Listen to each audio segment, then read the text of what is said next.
Vendetta politics Bharatiya Janata party शुरू की फिर से जिस तरीके से सोनिया गांधी जी पे और राहुल गांधी जी पे अटैक करने की कोशिश कर रहे हैं, जिस तरीके से वो बदनाम करने की कोशिश कर रहे हैं, जिस तरीके से हमारी पार्टी की छवि खराब करने के लिए, डिस्क्रेडिट करने के लिए और फैमिली को डिस्क्रेडिट करने के लिए जो कोशिश कर रहे हैं, उसको लेके काफ़ी प्रोटेस्टों पे चल रहे हैं, काफ़ी पार्टी वर्कर्स लगे हुए हैं, बहुत आक्रोश है, गुस्सा है पार्टी वर्कर्स में, और तमाम चीज़ों को ऑर्गेनाइज करने के लिए हम लोग को सीनियर लीडरशिपों पर रहना चाहिए।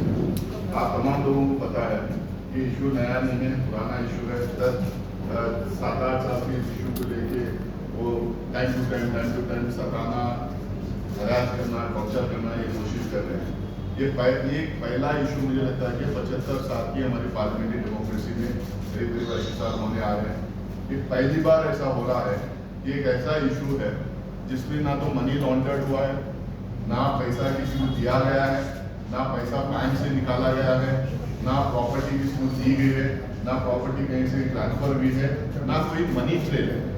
बिना मनी ट्रेल के पहली बार ऐसा है कि आरोप लगाया जा रहा है कि किसी ने पैसे दिए। ये नॉन प्रॉफिट ऑर्गेनाइजेशन है और नॉन प्रॉफिट ऑर्गेनाइजेशन में यहाँ तक कि सैलरीज तक ये लोग ले रहे, सैलरीज नहीं ले रहे, मीटिंग में जो बैठते हैं सिटिंग फीस होती है वो सिटिंग फीस नहीं ले रहे,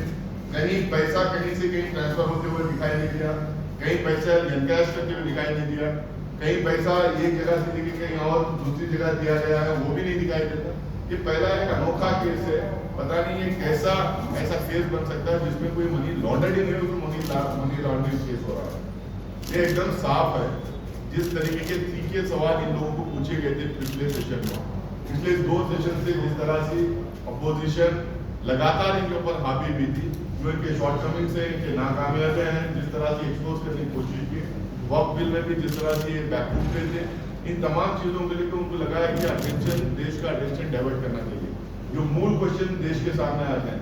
बेरोजगारी, गरीबी, एमएसएमई सेक्टर में एमएसएमई सेक्टर को जो खत्म किया जा रहा है, जो रुपया लगातार गिरते जा रहा है, डॉलर के मुकाबले में, पाउंड के मुकाबले में जो लगातार गिरते जा रहा है, जो एक्सटर्नल